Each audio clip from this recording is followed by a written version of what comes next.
Good morning and happy Saturday.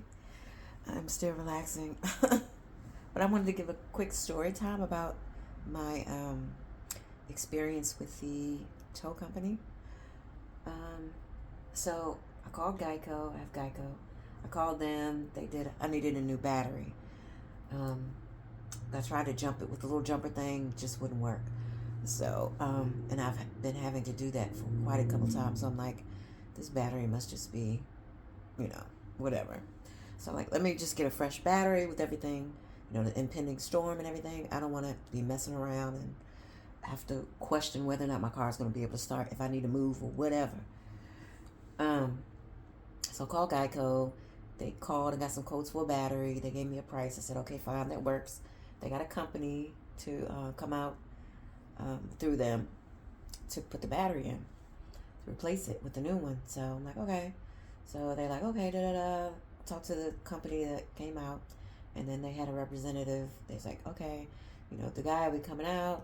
We'll text you and let you know when he's close. Blah blah blah. I said, okay, fine. So the person got closer and closer, whatever. And so the actual person who was coming here to put in the battery, they called me. So he called and he's like, da da da, whatever. I'm like, okay, I'm coming down now. So I get downstairs and I'm trying to explain to him that he needs to park in a visitor spot because my vehicle has the tag on it that allows for our gate to be able to come up to let him in.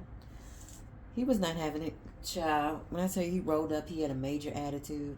So I was trying to explain this to him, and he's like, no, I'm not leaving my tools down here. My tools are in here.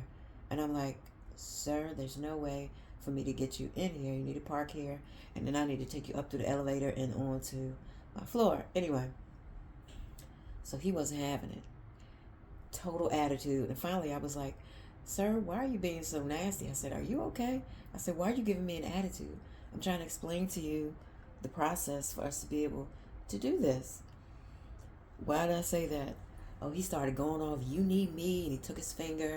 Of course, I was a ways away. He was still in his vehicle, mind you. Excuse me. Put his finger out the car window, the little whatever kind of vehicle he had, little SUV, whatever it was. Put his finger out and he was pointing. He was like, you need me. I'm not your slave. And I said, what? I don't know what it was about that. Well, we know what it is about that word, baby. Set me completely off. I was like, oh no. So, needless to say, I gave him a piece of my mind and told him, he's like, yeah, he was like, you need me. I'm here to help you. You're the one who needs help. And very nasty. I was shocked and stunned. And of course, I'm in a situation where I need him to assist me. And I was like, oh no. So I said a few choice words and sent him on his way. And I told him, I won't say what I said, but needless to say, he got the message. He hit it. And yeah, I went back inside, called the company back, expressed to them how he had treated me and blah, blah, blah. And they apologized. And he said, okay, well, Mr. I can't remember his name, whatever it was. Oh, we're going to send him back. He apologizes. Da, da, da. I said, no. I don't need him to apologize to you. I'm the one who needs the apology. I said, but I don't want him working on my car. I said, the way he treated me, I don't want him touching my car at all. I said, you need to send another person out here to do the job. So like, oh, okay, they're very apologetic and they were nice. And at one point the guy was like chuckling, and I was like, "What are you laughing at?" I was like, "Nothing is funny. Like, I'm completely offended. Like, this is very unprofessional, and you'll have somebody working for you like this. It's crazy. You're gonna lose business, and blah blah." So he's like, "Oh, he apologized. He was like, I'm sorry. I didn't mean to laugh. I understand. We're so sorry. We really do apologize. We're gonna talk to management about him." And his attitude, the way he treated you, blah blah blah. So he's like, okay, we're gonna have the guy bring your battery to another representative, and then that person will come out and put your battery in. I said, okay, great, fine. So they call. The guy got close. He pulled up, really nice guy. And I explained him the situation about the parking. He said, okay, cool. He said, let me just grab the tools I need. It only take like 5 minutes or less, whatever. Da da da. So he was talking, he parked, he grabbed his tools. I went ahead and took them up. He put it in, battery, everything was great. And he was so nice. He was like, what happened with that guy? And I told him, and he was like, what? He was like, he's had a bunch of complaints this week. And I said, oh, I'm quite sure. I said, that's what I told the guy on the phone. This couldn't have been his first rodeo because he was way too comfortable with his unprofessional, nasty demeanor. I said, yeah, it was awful. And he was like, wow. He was apologizing. He was like, I'm so sorry. But that gentleman was so nice and so cool. And I was so grateful for his professionalism.